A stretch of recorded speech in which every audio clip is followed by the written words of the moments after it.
Have you ever chased admiration only to feel emptier once you got it? Have you ever changed yourself to fit others' eyes and then wondered who you've become? Welcome back to the channel where we don't just talk about growth, we go inward to where real transformation happens. Today we're exploring a question that haunts modern life: why does chasing external validation often leave us feeling more lost? And how do we shift from the image others hold of us to the identity we hold within ourselves? The answer comes not through self-help slogans, but through a deep, powerful psychological framework, the teachings of Carl Gustav Jung. Jung didn't just explore the mind, he mapped it. He believed that true wholeness doesn't come from constructing a perfect self, but from confronting, accepting, and integrating all parts of the self, especially the ones we hide. Today we walk that path together, not away from the world but inward toward the self.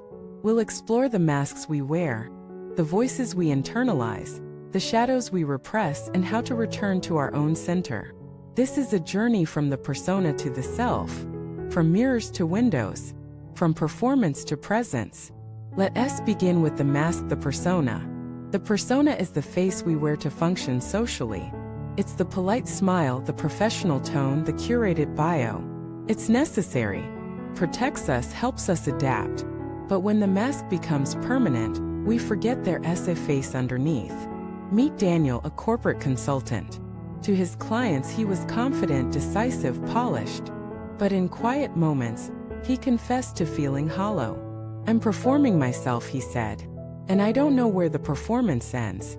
Daniel had spent years chasing roles: manager, speaker, expert. But he hadn't asked, "Who am I when I'm not being useful?" Jung taught that over-identification with the persona leads to alienation. You become liked but not known, successful but not seen. The antidote: withdraw projection. Step away from the mirror of approval. Begin listening inward. That leads us to the next concept, the shadow. The shadow is not evil. It's simply the parts of us we disown, the fear we hide, the envy we deny, the desires we're ashamed of. When ignored, the shadow sabotages. When acknowledged, it integrates. Sarah, a nonprofit leader, always felt proud of being calm, empathetic, patient. But deep inside, she suppressed anger.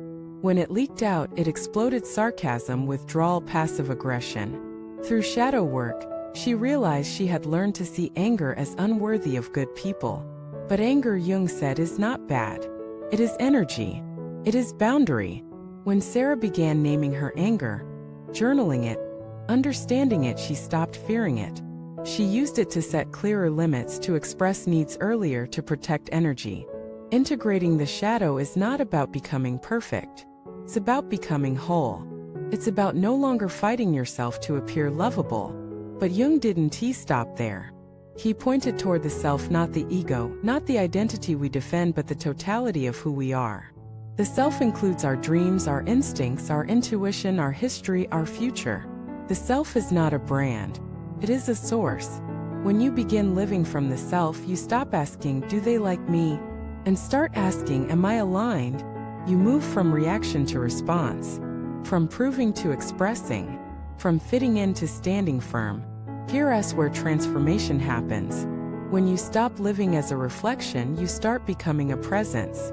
You begin to hear your true voice, not the one trained for applause, but the one that guides you in silence.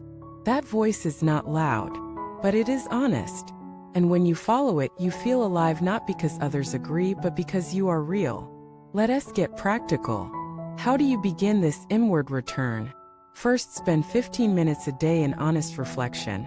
Not to optimize, to listen. Ask, where was I inauthentic today?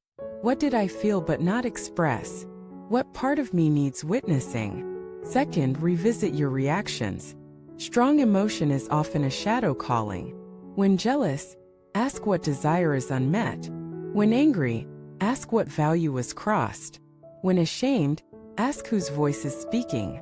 These questions don't erase the emotion. They reveal the self beneath it. Third, practice sacred aloneness. Not scrolling, not distraction, just being. Walk without headphones. Sit with your journal. Watch the sky. In that stillness, the false self quiets. The true self emerges. Finally, build relationships that mirror not your achievements, but your essence. People who see your process, not just your product. Who hold space for your questions, not just your conclusions. Remember, the journey inward is not linear. Some days you'll feel lost. Other days radiant. That's not failure. That's unfolding. The goal is not to arrive.